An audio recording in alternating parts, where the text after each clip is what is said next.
I had prepared everything for the family dinner, but when I went to sit down, my mother-in-law pulled out the chair, looked me straight in the eyes, and said, "This place is mine. You're not part of this family yet." In front of everyone, I stood there, invisible, as if I were an intruder at my own table. Let me take you back to how it all began, because this wasn't just about a chair. This was about months of effort, of trying, of hoping that one day I would be seen as more than just the woman who married her son. I met David 3 years ago at a coffee shop downtown. It was one of those meet cutes you see in movies, the kind where someone accidentally spills their latte and you both reach for the napkins at the same time. He was kind, funny, and had this way of making me feel like I was the only person in the room. 6 months later, he proposed, and I said yes without hesitation. I thought I was marrying into a family, not just marrying a man. How naive I was. From the very first time I met Margaret, David's mother, I could feel the chill.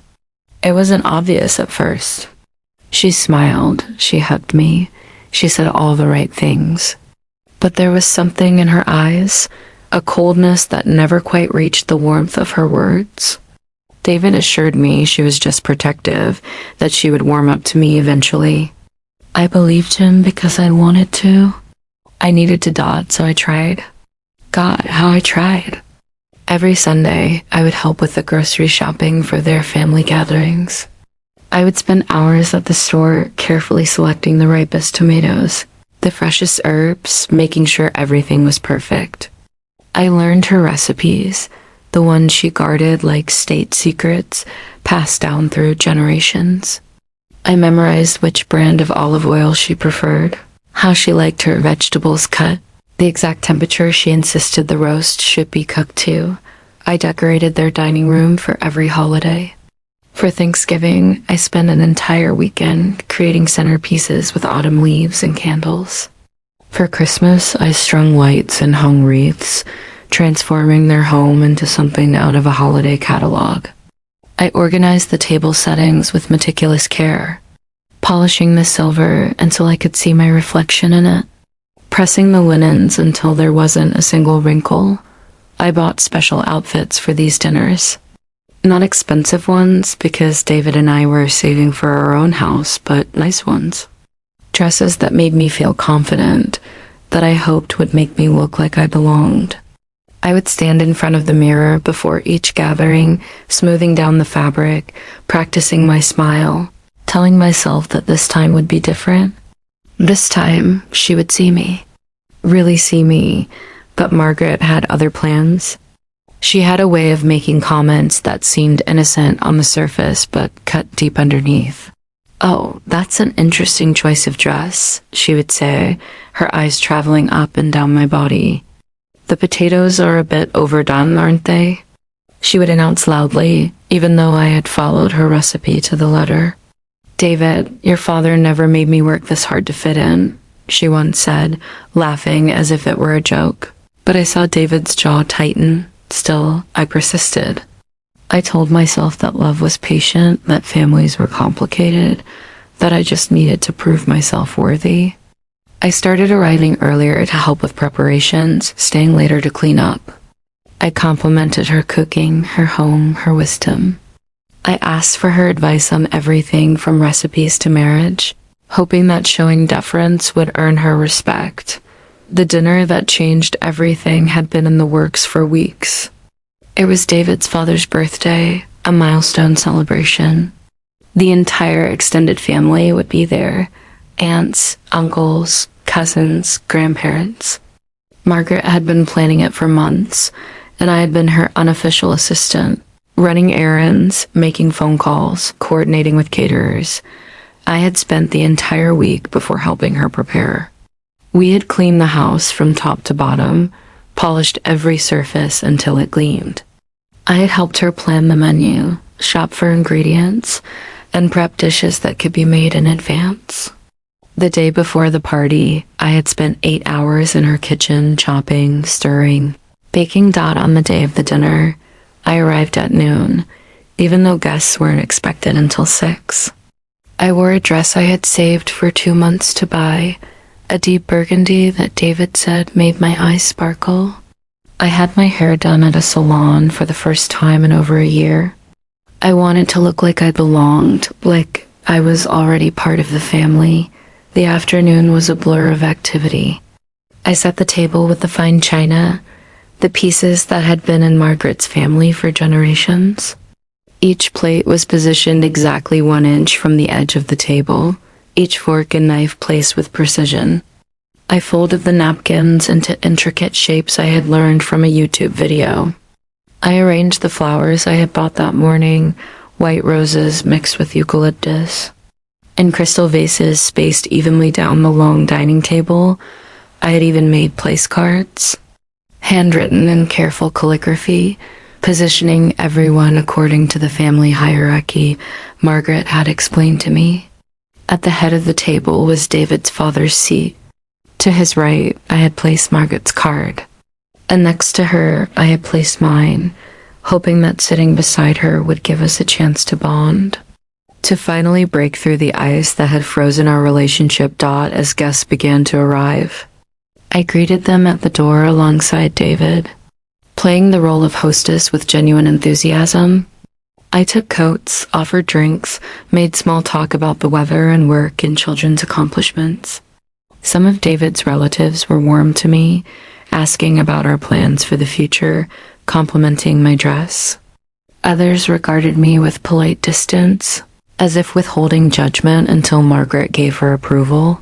When it was time for dinner, everyone gathered in the dining room. There were compliments about how beautiful everything looked, how wonderful the food smelled. I felt a flutter of pride, thinking that maybe, finally, Margaret would acknowledge my effort. David squeezed my hand as we made our way to the table, and I squeezed back, filled with hope. David's father took his seat at the head of the table, beaming at the gathering of his family. People began finding their places, guided by the name cards I had so carefully prepared. I waited for Margaret to sit first, as was customary, before taking my own seat beside her, but as I approached my chair, Margaret moved toward it too. I assumed she was going to sit in her designated spot next to mine, but instead, she reached for my chair. She pulled it out, not to offer it to me, but to sit in it herself. Margaret. I started to say, my voice quiet. Not wanting to cause a scene, she turned to look at me, and in that moment, I saw something in her eyes that made my blood run cold.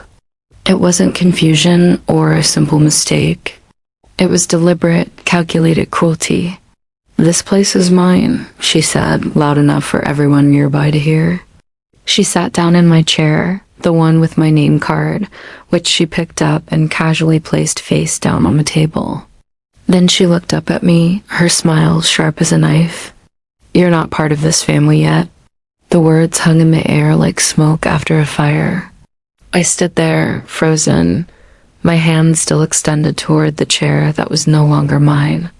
Around us, conversations faltered and died. People turned to look, their expressions ranging from shock to embarrassment to barely concealed amusement. David's Aunt Sarah looked away quickly, suddenly very interested in her napkin.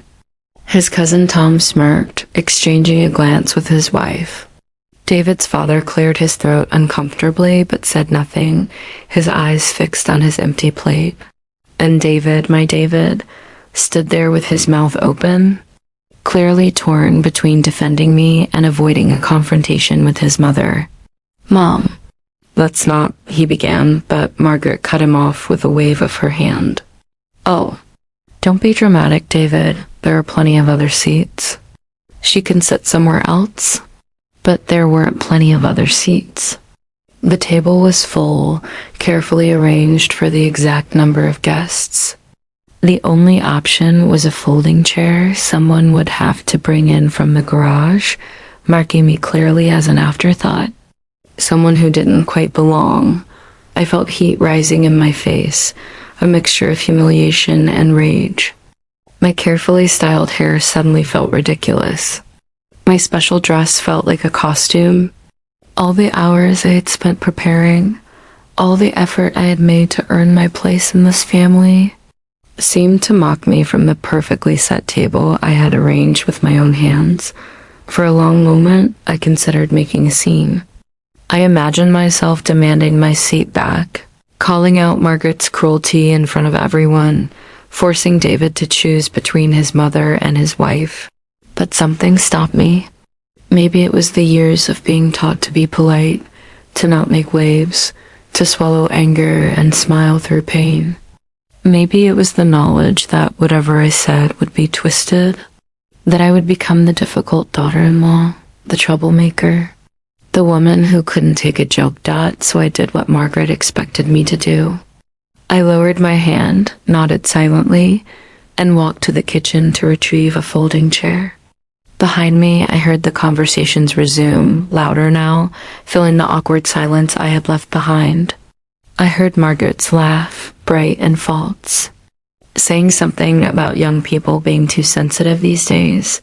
I set up the folding chair at the far end of the table, between two of David's teenage cousins who barely acknowledged my presence, too absorbed in their phones to notice or care about the drama that had just unfolded.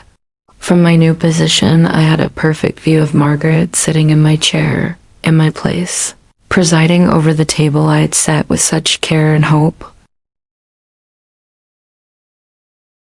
Throughout dinner, I picked at my food, unable to taste anything past the bitterness in my throat. I watched Margaret hold court, telling stories and laughing, the center of attention in the seat that should have been mine. I watched David try to catch my eye from across the table, his expression apologetic but helpless. I watched the other family members act as if nothing unusual had happened, as if public humiliation was just another course in the meal dot when dinner finally ended. I was the first to stand, eager to escape. I cleared plates and retreated to the kitchen, where I could finally let the smile drop from my face. My hands shook as I scraped food into the trash, as I loaded the dishwasher, as I wiped down counters that didn't need wiping. David found me there an hour later, after most of the guests had left. "I'm sorry," he said, and I could hear the genuine regret in his voice. "She was out of line. I should have said something." "Yes, you should have," I replied, my voice flat. I didn't have the energy for anything more. "I'll talk to her," he promised. This can't happen again, but we both knew he wouldn't. Or if he did, it wouldn't matter. Margaret had drawn her line in the sand, had marked her territory, had made it clear that no matter how hard I tried, I would never be good enough, never be worthy, never truly belong. That night, alone in our bedroom while David stayed behind to help his father clean up, I sat on the edge of our bed and finally allowed myself to cry. But they weren't just tears of sadness. They were tears of rage, of frustration, of a kind of grief for the family I had hoped to have but would never get. I replayed the moment over and over in my mind, seeing Margaret's cold eyes, hearing her cruel words, feeling the weight of all those watching eyes. But as I sat there in the darkness, something shifted inside me. The tears stopped, the shaking stopped, and in their place came a clarity I hadn't felt in months. This wasn't just about a chair. This was about dignity. This was about my space being stolen by someone who had always wanted to diminish me, to keep me small, to ensure I never forgot that in her eyes. I was not enough and never would be. I thought about all the effort I had poured into winning her approval. The shopping trips and the recipe learning and the decorating and the careful selection of outfits and words and gestures. All of it trying to convince someone who had decided from the first moment that I was not worthy of her son, not worthy of her family, not worthy of basic respect. And in that moment, sitting in the darkness of my bedroom, I made a decision. I was done. Done trying to prove myself to someone who would never see me. Done sacrificing my dignity for the illusion of family harmony. Done being invisible in my own life. I didn't know yet what that meant or what I would do, but I knew that something fundamental had changed. Margaret had pushed me too far, had taken one thing too many, and in doing so, had freed me from the desperate need for her approval. The next few days passed in a strange fog. I went to work, came home, cooked dinner, went through the motions of normal life. David tried to bring up what had happened several times, but I deflected, not ready to have that conversation yet. I needed time to process, to understand what I was feeling, to figure out what came next. Then, 3 days after the dinner, my phone rang. Margaret's name appeared on the screen, and for a moment, I considered not answering. But curiosity won out. "Hello?" I said, my voice neutral. "Oh, hello, dear." Margaret's voice was bright, cheery, as if nothing had happened. As if she hadn't publicly humiliated me just days before. "I hope I'm not catching you at a bad time." "What do you need, Margaret?" I asked, not bothering with pleasantries. "Well, I'm planning a little luncheon for the church ladies next week, and I was hoping you could help with the shopping. You know how much I value your eye for fresh produce." I almost laughed. This was exactly her pattern. She would cut me down, then act as if nothing had happened, expecting me to jump back into my role as her unpaid assistant. Grateful for any scrap of attention she threw my way. It was the same sweet voice she always used when she needed something. The voice that said I was useful, even if I wasn't family. The voice that reminded me of my place, good enough to serve, not good enough to sit. "I'm actually quite busy next week," I said calmly. "I'm sure you'll manage fine without me." There was a pause on the other end of the line. "Oh," Margaret said, and I could hear the surprise in her voice. This was not the response she was used to. "Well, I suppose I could ask someone else, but I really did think you would enjoy helping." "I'm sure you did," I replied. "Have a nice day, Margaret." I hung up before she could respond, and for the first time in days, I smiled. It was a small victory, but it felt enormous. I had said no. I had drawn a boundary. I had refused to pretend that everything was fine. Over the following weeks, Margaret tried several more times to pull me back into her orbit. She called asking for help with various projects. She sent me links to recipes, asking for my opinion. She even invited David and me to dinner, though I suspected she expected me to spend the evening in the kitchen while she entertained each time. I politely declined. I kept my responses brief and cordial but firm. I didn't explain myself or justify my boundaries. I simply said no and moved on with my life. I could see it was confusing her. Margaret was used to people falling over themselves to please her, to earn her approval. She was the matriarch, the queen of her domain, and everyone played along. My refusal to continue playing my assigned role disrupted her carefully constructed hierarchy. David noticed the change too. "Mom says you've been distant," he mentioned one evening over dinner. "I've been appropriate," I corrected him. "There's a difference."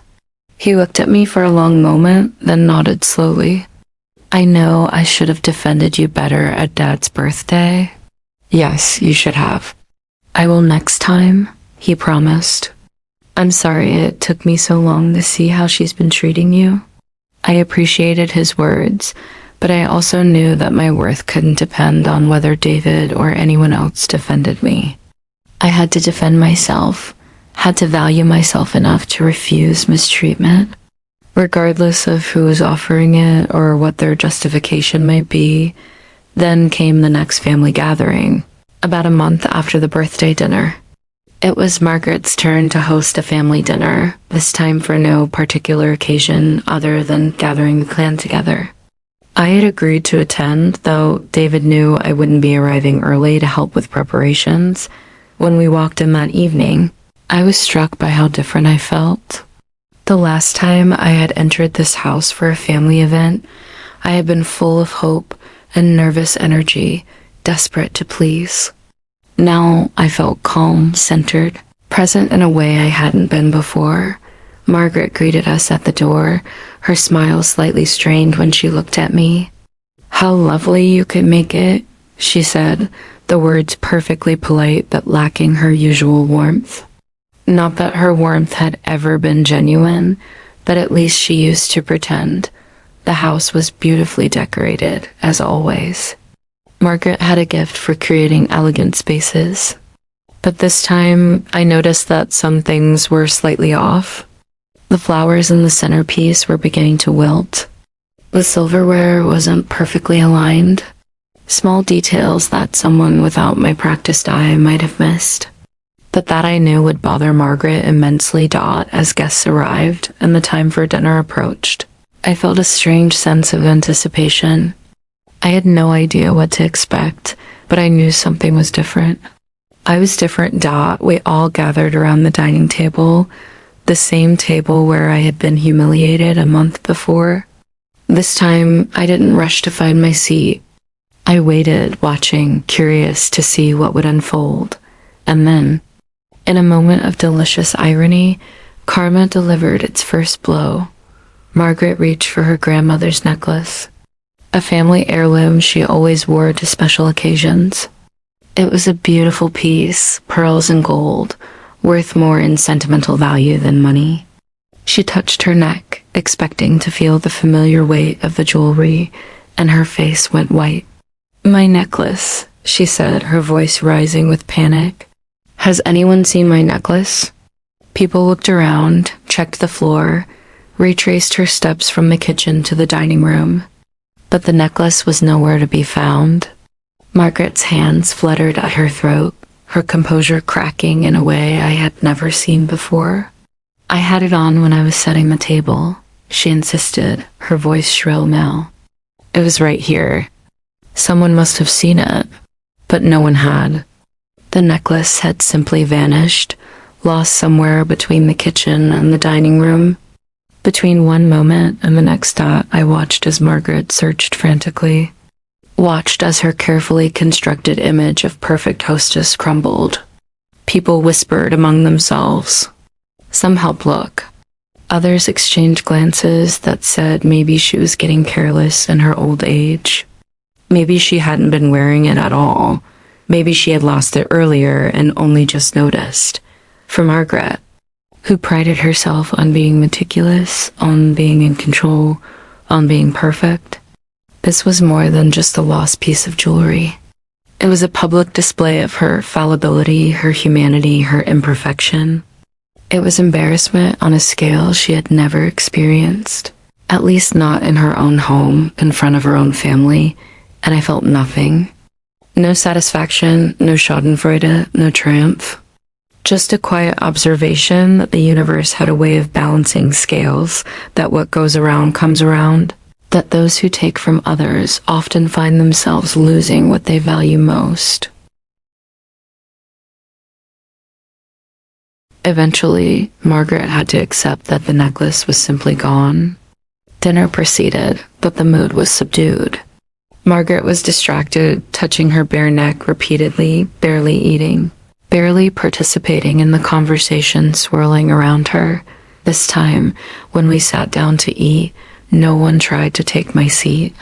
I sat where my place card indicated, and Margaret sat in her own assigned spot, looking diminished somehow, less formidable than she had always seemed. As the evening wore on, I noticed something else. Without my early arrival and constant help, without my assistance with preparations and execution, small things had gone wrong. The roast was slightly dry. One of the side dishes had burned. The timing of the courses was off. Nothing major, nothing that ruined the meal, but enough that people noticed. Enough that I heard quiet comments about how things used to run more smoothly. I hadn't sabotaged anything.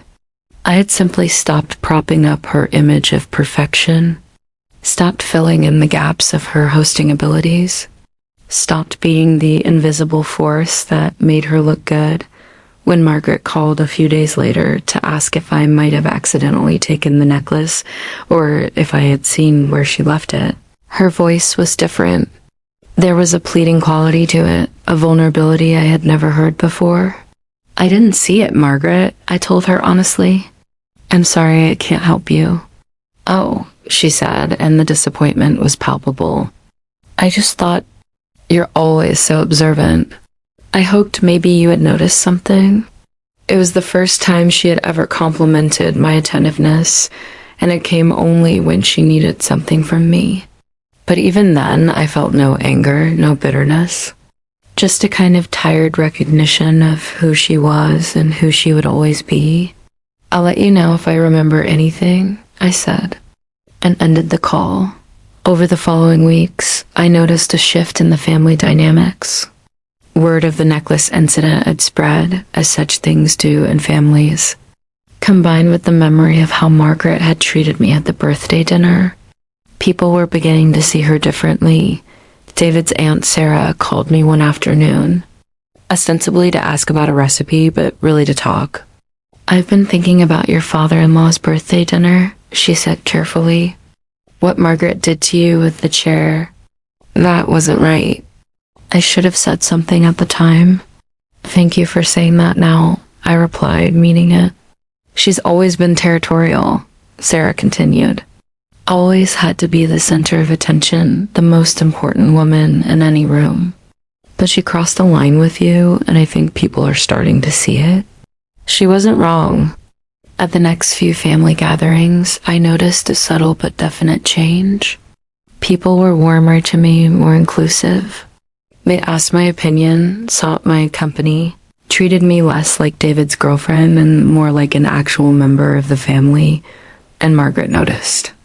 I could see it in the way she watched these interactions, the tightness around her eyes, the forced quality of her smile. She was losing control of the narrative, losing her position as the unquestioned matriarch, losing the automatic deference she had always commanded. She tried to reassert her dominance in small ways.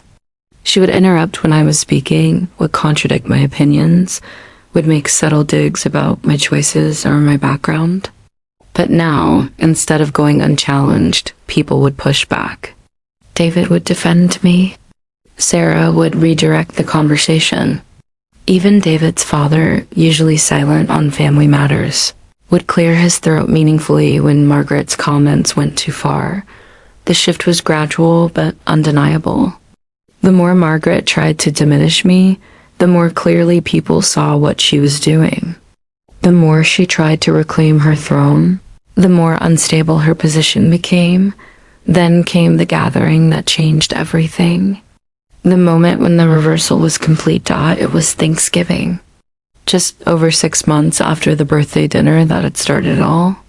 This time, David's cousin Emma was hosting, wanting to establish her own tradition now that she and her husband had bought a house. When we arrived, Emma greeted me with a warm hug. "I'm so glad you're here," she said. "I was hoping you could help me with the table settings. You have such an eye for these things." It was a genuine request, not a demand or an expectation, and I agreed because I wanted to, not because I felt obligated.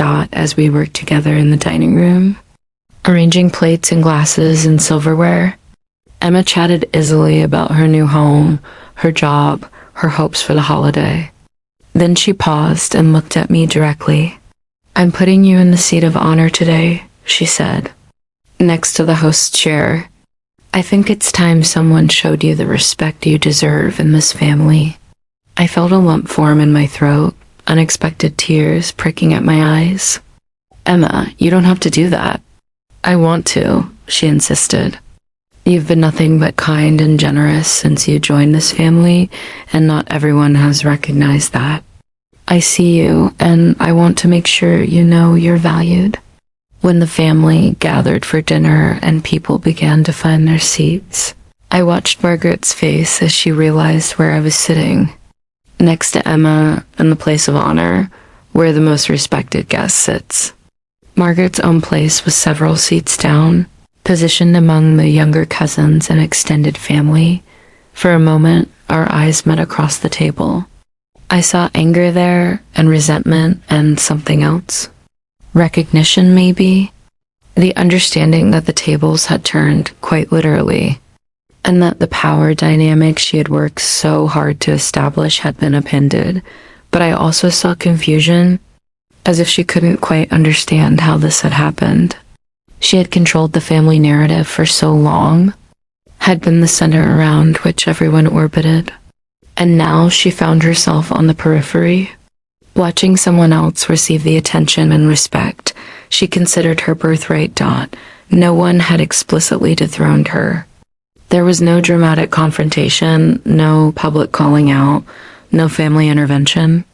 Instead, there had been a natural consequence of her actions, a gradual erosion of her position brought about by her own cruelty. People had simply started to see what had always been there, that Margaret's power came not from genuine love or respect, but from fear and habit and the desire to avoid conflict. And once they saw it, they couldn't unsee it. Throughout the dinner, people engaged me in conversation, asked about my work, complimented my dress, included me in their jokes and stories. David sat beside me, his hand occasionally finding mine under the table, his eyes shining with pride and love. I was no longer the woman standing at the edge of the family gathering, hoping for acceptance. I was simply there, present, valued, belonging. Margaret tried several times to redirect attention to herself, to tell a story or make an announcement or comment on something. But each time, the conversation would politely acknowledge her and then flow back to whatever had been discussed before. She wasn't ignored exactly, but she was no longer the sun around which everyone orbited. She was just another family member, and for someone who had defined herself by her central position, this was perhaps the greatest loss of all. As the evening wound down and people began to leave, Emma pulled me aside. "Thank you for helping today," she said. "And thank you for being so gracious through everything. I know it hasn't been easy with Margaret." "Thank you for seeing it," I replied. For a long time, I thought maybe I was imagining it or being too sensitive. "You weren't," Emma said firmly. "What she did at Grandpa's birthday was inexcusable. A lot of us have been on the receiving end of her behavior over the years, but we all just accepted it as that's how Margaret is. But watching how she treated you made us realize that maybe we shouldn't accept it anymore." That night, as David and I drove home, I felt something I hadn't felt in a long time. Peace. Not the peace that comes from winning a battle or getting revenge, but the peace that comes from finally standing in your own power, from recognizing your worth regardless of whether others acknowledge it. "Today was good," David said quietly. "Really good. I'm proud of how you've handled everything with my mother." "I didn't really do anything," I pointed out. "I just stopped trying so hard to make her like me." "That's exactly what you did," he agreed. "You stopped compromising yourself to fit into her idea of who you should be. And in doing so, you showed everyone else that they don't have to compromise themselves either." I thought about that as we drove through the dark streets. The houses lit up with holiday decorations, families visible through windows, gathered together in their own complicated dynamics. Over the following months, the new dynamic solidified. Margaret no longer called asking for my help with her projects. When we saw each other at family gatherings, she was polite but distant, and I matched her energy exactly. I was cordial, civil, but I didn't go out of my way to engage her or win her approval. The extended family continued to be warm and inclusive with me. I formed real friendships with Emma and Sarah, with David's cousins, even with his father, who one day pulled me aside and quietly apologized for not speaking up when Margaret had humiliated me. "I should have said something," he told me, his weathered face troubled. "I've let her get away with too much over the years. Let her hurt people because it was easier than standing up to her. I'm sorry you were one of those people." "Thank you for saying that," I replied, and I meant it. His apology couldn't change what had happened, but it acknowledged the truth of it. And that mattered. As for the necklace, it was never found. Margaret eventually accepted its loss, though I knew it haunted her.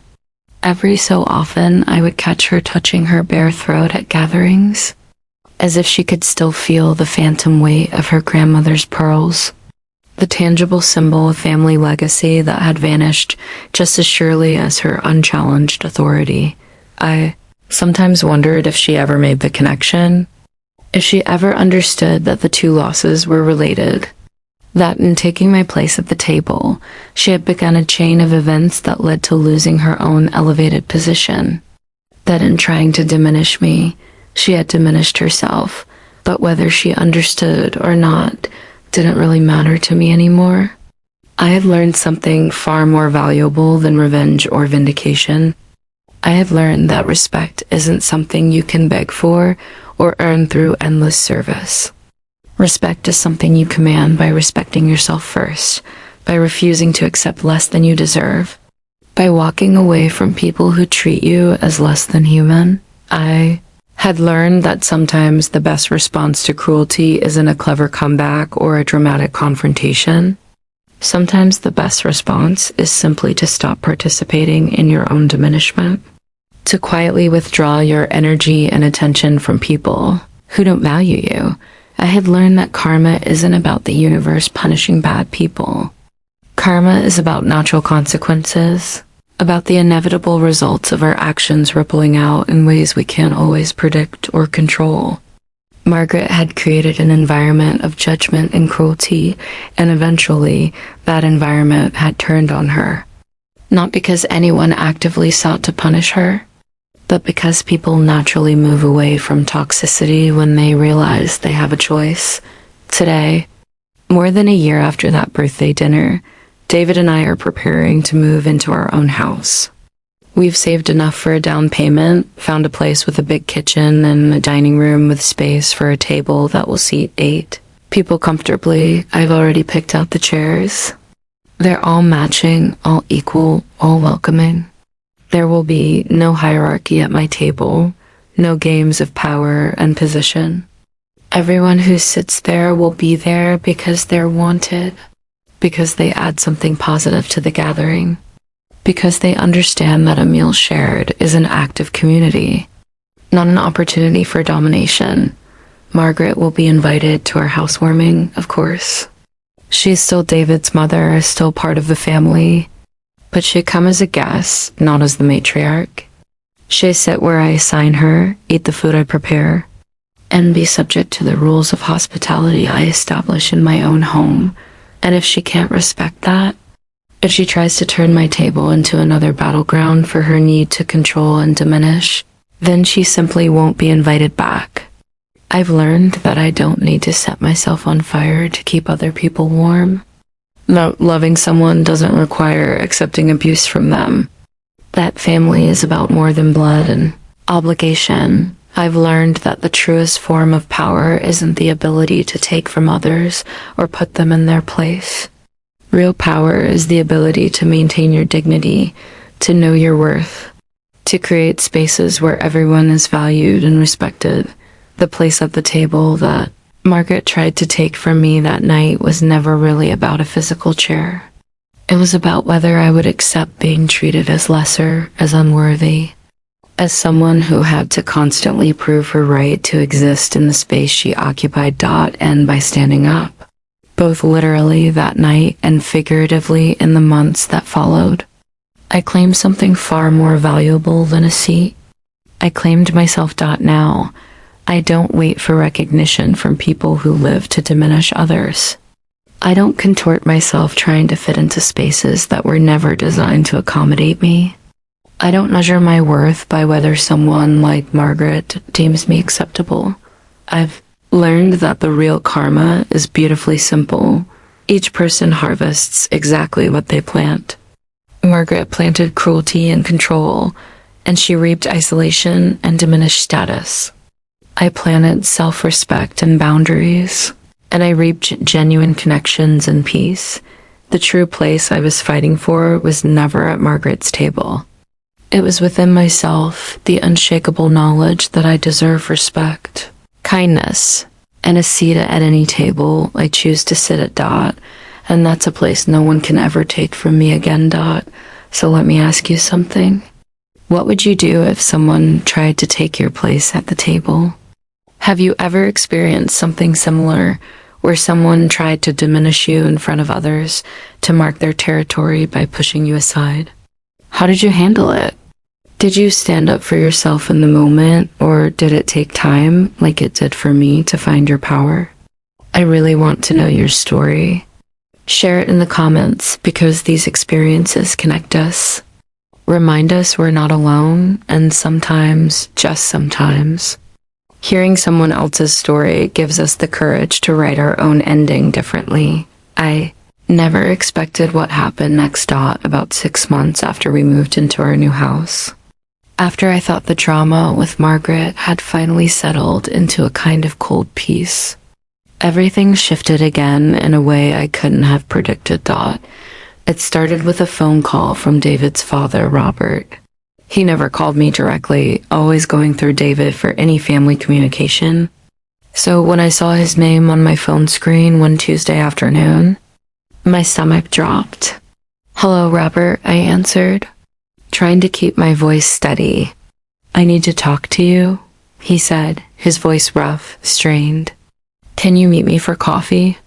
"Alone? Please don't tell David yet." My mind raced through possibilities, none of them good. "Is everything okay? Are you sick?" "I'm fine. I need to talk to someone, and I think you're the only one who will understand. Can you meet me in an hour? The coffee shop on Maple Street?" I agreed, my hands shaking as I ended the call.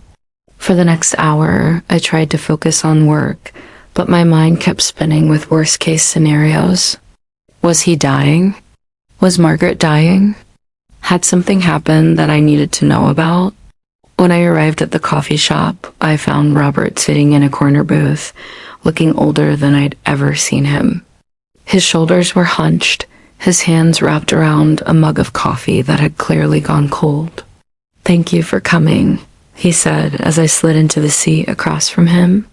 "I wasn't sure you would." "Of course I came. What's going on?"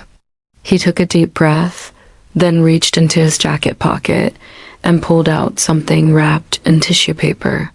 Slowly, carefully, he unwrapped it, and there, gleaming against the white paper, was Margaret's grandmother's necklace. I felt the air leave my lungs. "You had it? This whole time?" "No," he said quickly. "I didn't take it, but I know who did." He paused, his eyes meeting mine. "Margaret took it herself." The words didn't make sense at first. "What do you mean she took it herself?" "That night at my birthday dinner, after what she did to you with the chair, I saw her. I went to get something from the bedroom, and I saw her take off the necklace and hide it in her jewelry box.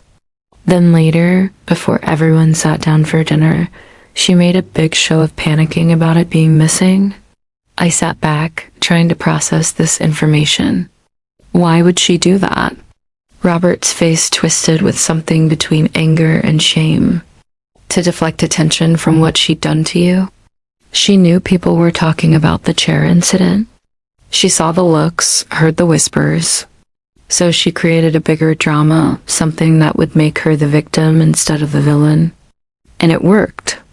Instead of people talking about how cruel she'd been to you, they spent the rest of the evening and weeks afterward focused on her lost necklace. Feeling sorry for her, searching for it. I felt a strange numbness spreading through me. It was one thing to know Margaret was cruel. It was another to understand that she was calculating, that she had deliberately manufactured sympathy to cover up her cruelty. "Why are you telling me this now?" I asked. "Because I found it yesterday," he said, his voice heavy. I was looking for some documents in her dresser, and there it was, hidden in a compartment I didn't even know existed. When I confronted her, she tried to deny it at first, then she got angry. She said she didn't owe anyone an explanation, that it was her necklace and she could do what she wanted with it. But I know the truth. I've known for months, suspected even longer, but I didn't want to believe it. He fell silent, and I watched emotions play across his weathered face. Grief, anger, disappointment, shame. "There's more," he continued, his voice barely above a whisper. That necklace incident wasn't the first time. I've been thinking back over the years, and I'm seeing patterns I was blind to before.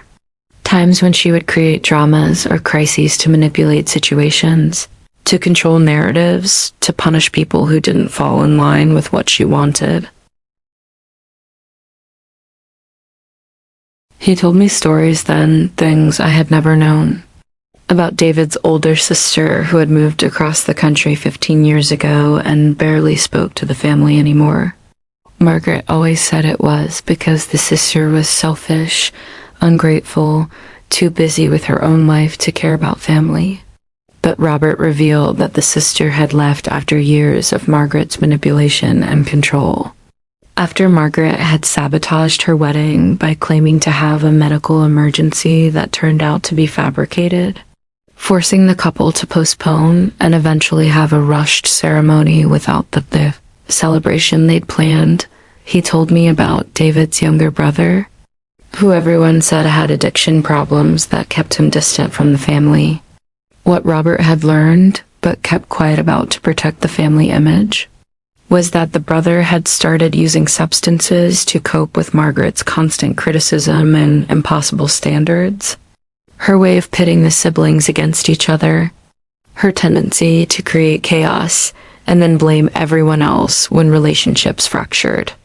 I've enabled her for 37 years, Robert said, tears now visible in his eyes. I told myself she was just strong-willed, just particular, just protective of her family. I made excuses for her because it was easier than facing the truth. But watching what she did to you, seeing how you handled it with grace and dignity, seeing how you set boundaries without being cruel back to her, it woke something up in me. It made me realize that I'd been complicit in her hurting people I love. I reached across the table and took his hand. "What are you going to do?" "I'm leaving her," he said, and the words seemed to surprise him as much as they surprised me. "I'm 63 years old, and I'm finally choosing to not spend whatever years I have left walking on eggshells around someone who uses love as a weapon. I wanted to tell you first because you deserve to know the truth about the necklace. You deserve to know that her losing it wasn't karma or coincidence or carelessness. It was manipulation, and when that didn't serve her anymore, she hid the evidence of her own scheme. We sat there for a long time, drinking coffee that had gone cold, talking about years of pain and realization and choices that couldn't be unmade but could be learned from. Robert asked me not to tell David yet, said he needed to have that conversation himself, needed to explain his decision to his children before it became family gossip. I agreed. Though keeping that secret from David for the next 3 days was one of the hardest things I'd ever done. I watched him interact with his parents over FaceTime, watched him make plans to visit them, watched him be oblivious to the earthquake that was about to reshape his family landscape. When Robert finally called the family meeting and told his children that he was separating from Margaret, the fallout was immediate and intense. David called me from his parents' house, his voice shattered, barely coherent. Margaret was screaming in the background, crying, claiming she had no idea what Robert was talking about, that he had lost his mind, that someone must have poisoned him against her. I drove over immediately and found chaos. David was in the driveway, pacing, his hands in his hair. His sister had flown in and was inside, her voice raised in anger. The brother was on speakerphone, and even through the device, I could hear his bitter laughter. "Took you long enough, Dad," he was saying. "Welcome to reality." David turned to me when I arrived, his face asking questions I couldn't answer yet. Not because I didn't know, but because Robert had asked me to let him tell his own truth in his own time, inside the house. Margaret saw me, and her face transformed into something ugly, something I'd never quite seen before, even in our worst moments. "You," she hissed. "This is because of you. You poisoned my family against me. You took my husband. Margaret, that's not, Robert started, but she cut him off. She's been working on you, hasn't she? Slowly turning you against me. She couldn't handle that I saw through her from the beginning, saw that she wasn't good enough for our family, so she decided to destroy us. Mom, stop it, David said, his voice hard. This has nothing to do with her. It has everything to do with her. Margaret's voice was ragged now, desperate. From the moment she came into this family, things started falling apart. A necklace disappeared. Your father started questioning me. Everyone started treating me differently. She did this. She's a manipulator, and none of you can see it. David's sister, Jessica, who I'd only met a handful of times, stepped forward. No, Mom, she didn't do this. You did. You've been doing this for years, and we all just accepted it because that's what we were taught to do. But watching how you treated her, seeing someone finally set boundaries with you instead of just disappearing like I did or self-destructing like Tom did, it showed us what we should have done a long time ago. Dad, David said, turning to Robert, what is she talking about? What happened? Robert looked at me, asking silent permission. I nodded. The truth needed to come out, all of it. He told them everything. About the necklace, about the patterns of manipulation, about the years of enabling and excuses.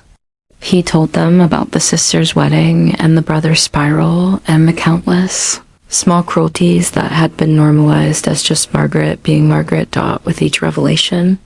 I watched David's face change. Denial gave way to recognition, recognition to anger, anger to grief. He was mourning the mother he thought he had, confronting the reality of the mother who actually existed. Margaret denied everything at first, then tried to justify it, then finally collapsed into tears, saying she had only ever tried to protect her family, to keep them together, to make sure they made the right choices. But her words rang hollow against the weight of decades of evidence, of patterns now illuminated, of pain now acknowledged. The meeting ended with Robert packing a bag and leaving with Jessica.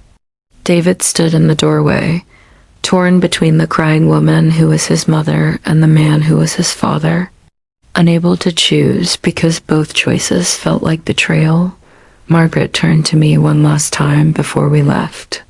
Her makeup was smeared, her hair disheveled, her carefully maintained image completely shattered. Are you happy now?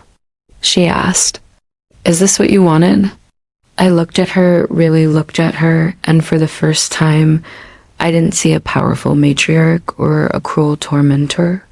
I saw a deeply broken woman who had learned to control people because she was terrified of being truly known, who had pushed people away because she was afraid they would leave first, who had created chaos because at least when things were chaotic, she understood her role. No, Margaret, I said quietly. This isn't what I wanted. I just wanted to be treated with basic respect. Everything else, ... Everything else was consequences of choices you made. In the car on the way home, David was silent for a long time. Then he said, Did you know? About the necklace? Your father told me a few days ago. He asked me to let him be the one to tell you. Why didn't she just admit it? Why did she have to create this elaborate lie? Because admitting it would have meant admitting she was wrong about how she treated me. And for someone like your mother, being wrong is more terrifying than being cruel. David was quiet again, processing. Then I'm sorry. For all of it. For not seeing it sooner, for not protecting you better, for not understanding what you were dealing with. You couldn't see what you weren't ready to see, I told him. We all have blind spots when it comes to family. The important thing is that you see it now. The next few months were turbulent. Robert filed for divorce, which surprised no one after the revelations at the family meeting. He moved into a small apartment downtown and started seeing a therapist, beginning the work of understanding how he had enabled, Margaret's behavior and what kind of person he wanted to be in the years he had left. Margaret spiraled. She called David constantly, alternating between tearful pleas for him to convince his father to come home and angry accusations that we had all conspired against her. She showed up at our house unannounced several times until I had to gently but firmly tell her she needed to call first and respect our boundaries. She tried to rally the extended family to her side, but the story of the necklace and the years of manipulation had spread. Most people responded with a kind of sad understanding, recognizing patterns they had noticed but not named. A few defended her, saying divorce was too extreme, that families should stick together through hard times. But even they couldn't deny the facts, couldn't explain away the evidence of deliberate cruelty and manipulation. David struggled the most. He loved his mother despite everything, loved the woman she could have been, loved the memories of childhood that now felt tainted by new understanding.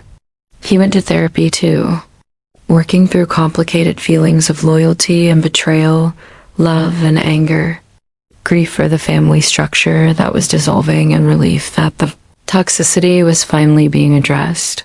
I supported him through it all, but I also maintained my boundaries. I was kind to Margaret when we had to interact, but I didn't resume any caretaking roles. I didn't help her move when she had to downsize to a smaller house after the divorce settlement. I didn't answer her late-night calls when she wanted someone to talk to. I didn't try to mediate between her and David when they fought. Some people called me cold for this. David's Aunt Maria told me that the Christian thing to do would be to forgive and help Margaret through this difficult time. But I had learned the difference between forgiveness and trust, between compassion and enabling. I could have compassion for Margaret's pain without subjecting myself to her toxicity. I could forgive the past without giving her access to my future. Jessica, David's sister, became an unexpected ally during this time. She reached out to me one evening, asking if we could meet. We went to the same coffee shop where Robert had revealed the truth about the necklace, and over cups of tea, she told me her story. I left because I couldn't take it anymore, she said. The constant criticism, the manipulation, the way she would punish me for not being the daughter she wanted me to be. My wedding was the final straw. She faked chest pains the morning of my ceremony, insisted Dad take her to the hospital. They did every test and found nothing wrong, but by then we'd already postponed the wedding. When we were scheduled for a month later, half our guests couldn't make it. We'd lost our deposits on everything, and the whole day felt cursed. I knew then that she had done it on purpose, that she couldn't stand not being the center of attention even on my wedding day. Did you ever confront her? I asked once years later. She denied it, said I was being paranoid and ungrateful. She turned it around on me, made me feel guilty for even suggesting she would do something so manipulative. That's her superpower, you know? She can make you doubt your own reality, make you feel like you're the crazy one for seeing what she's actually doing. Jessica reached across the table and took my hand. Thank you, she said. For what? For not backing down. For setting boundaries. For showing my father and my brothers that it's possible to say no to her without being cruel. To protect yourself without becoming like her. When I heard about the chair incident, I wanted to call you, to warn you, to tell you to run. But then I heard how you handled it, how you just quietly withdrew instead of engaging in her drama, and I thought, maybe things could actually change. I didn't do it to change things, I admitted. I did it because I couldn't keep sacrificing my dignity for someone else's approval. I know, Jessica said. That's why it worked. The people who set out to change Mom always fail because she can sense the agenda, can manipulate their attempts. But you just set boundaries for your own well-being, and in doing so, you showed everyone else what healthy boundaries look like. We talked for hours that night, comparing notes, sharing stories. laughing at the absurdity of some of Margaret's manipulations when viewed from the safety of distance. Jessica told me about the time Margaret had accidentally sent a group text criticizing her daughter-in-law to a list that included the daughter-in-law, about the Christmas when she gave elaborate gifts to everyone except one family member who had disagreed with her, claiming she'd forgotten to get them anything, about the pattern of creating medical emergencies or household crises whenever someone was about to have a moment of joy or achievement. The thing is, Jessica said as we were leaving, I think she actually believes her own narratives. I don't think she sits around scheming how to hurt people. I think in her mind, she's always the victim, always justified, always just trying to protect her family or maintain standards or whatever story she tells herself. And that's what makes it so hard to deal with. You can't reason with someone who has fully convinced themselves that their version of reality is the only truth. I thought about that a lot in the weeks that followed. It would have been easier in some ways if Margaret were a straightforward villain, cackling over her schemes to hurt people. But the reality was more complicated and sad. She was a damaged person who had never learned healthy ways to connect with others, who confused control with love, who couldn't bear to be vulnerable or wrong because somewhere deep down, she believed she was fundamentally unworthy. Understanding that didn't excuse her behavior, but it helped me release the last vestiges of anger I'd been carrying.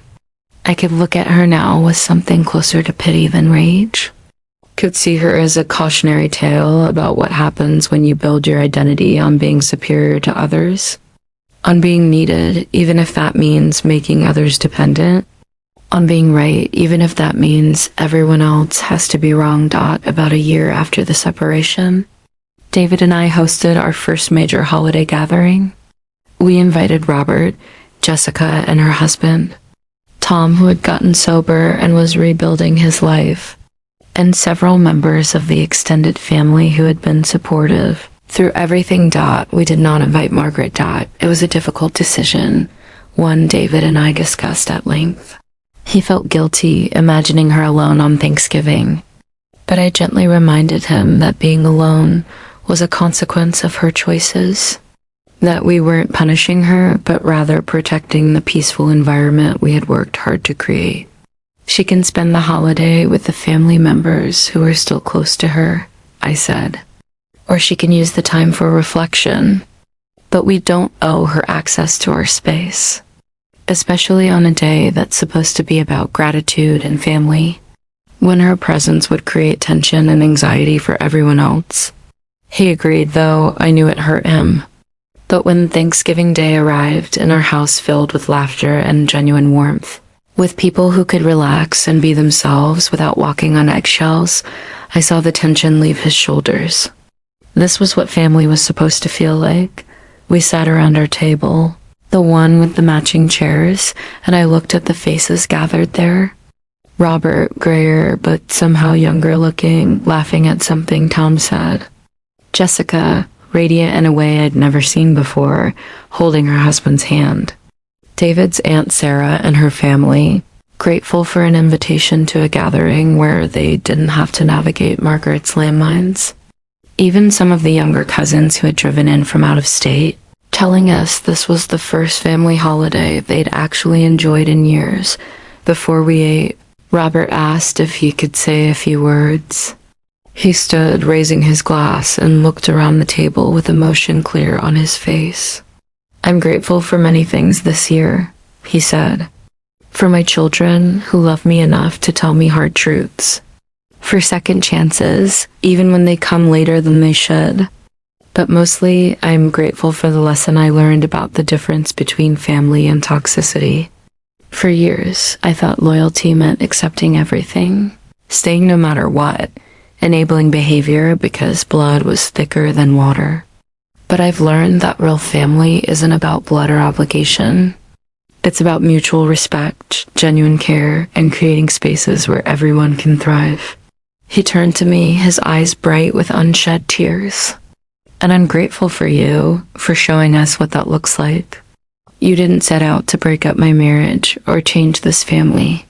You just refused to accept treatment that diminished you, and in doing so, you held up a mirror that forced all of us to see what we'd been accepting as normal. Thank you for that gift, even though I know it cost you. I felt tears spilling down my own cheeks as David squeezed my hand under the table. Around us, people raised their glasses, murmuring agreement. That night, after everyone had left and David and I were cleaning up the remnants of the meal, my phone buzzed with a text. It was from Margaret. I hope you're happy. You've taken my family from me. You've turned my husband and children against me. You've destroyed everything I built. I hope it was worth it.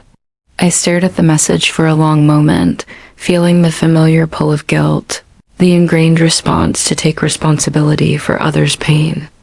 But then I thought about the evening we'd just had, the genuine joy and connection, the absence of tension and drama.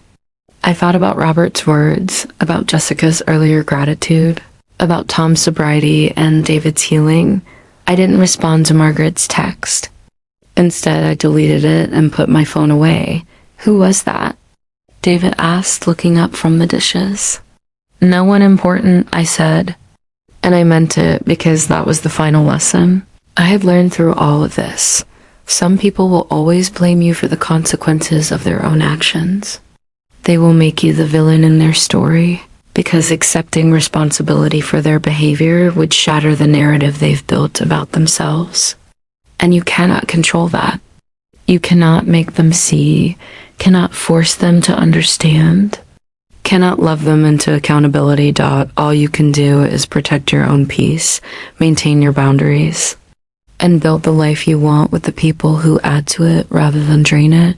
Margaret never apologized, never acknowledged her role in the family fracture, never took responsibility for decades of manipulation and cruelty. She remained convinced, as far as I know, that she was the victim of ungrateful children and a conniving daughter-in-law, and that was okay. Her story about me didn't define me. Her inability to see truth didn't change reality. Her refusal to grow didn't stop the rest of us from healing. 2 years after that first humiliating dinner, David and I are expecting our first child. We've built a life filled with genuine relationships, healthy boundaries, and mutual respect. We've created the kind of family environment we want our daughter to grow up in, one where love doesn't come with conditions, where respect is given freely, where no one has to earn their place at the table. We'll have to figure out what Margaret's role will be in our daughter's life, if any. That's a conversation we're still having, weighing the value of biological connection against the risk of exposing our child to toxicity. It's complicated, nuanced, without easy answers, but what I know for certain is this: I will never let my daughter see me accept disrespect. I will never model for her that love means tolerating cruelty. I will never teach her that she has to diminish herself to keep the peace, because the greatest gift I received from that awful night when Margaret took my chair wasn't the eventual karma or the family reckoning or even the vindication. It was the discovery of my own strength, the understanding that I am enough exactly as I am, that my worth is inherent and not dependent on anyone else's recognition. That place at the table I fought so hard for wasn't really about furniture or family hierarchy or social position. It was about claiming my right to exist fully, to take up space without apology, to demand respect, not because I'd earned it through service, but because I'm a human being deserving of basic dignity, and now preparing to bring a new life into this world. I'm grateful for every difficult moment that taught me that lesson, because I'll be able to teach it to my daughter from birth. Rather than having her learn it the hard way like I did, the story doesn't end with Margaret suddenly seeing the light and apologizing, because that's not how real life usually works. Sometimes people don't change. Sometimes the toxic family member remains toxic. Sometimes there's no dramatic reconciliation or heartwarming ending, but that doesn't mean there isn't justice. Isn't growth, isn't a happy ending of sorts? Because the people who chose health over habit, truth over tradition, growth over guilt, were thriving. We're building something new, something better, something real, and maybe that's the truest form of karma after all. Not that Margaret was punished, but that by refusing to change, she lost access to the beautiful things we're creating without her. So I'll ask you again, with the fullness of the story now told, what would you do if someone tried to take your place at the table? And more importantly, how would you respond if standing up for yourself meant watching family structures crumble, meant being blamed for consequences you didn't cause, meant choosing your own peace over others' comfort? Because that's the real question, isn't it? Not whether we deserve respect, we all do, but whether we're willing to maintain boundaries even when doing so makes us uncomfortable. Even when people we love are hurt by the natural consequences of their own actions. Even when staying quiet and small would be so much easier. I'd love to hear your thoughts, your experiences, your wisdom. Because we all deserve a place at the table. And sometimes claiming that place means building a whole new table where everyone is welcome, everyone is valued, and no one has to fight for the right to simply exist. Share your story in the comments. Let's continue this conversation together.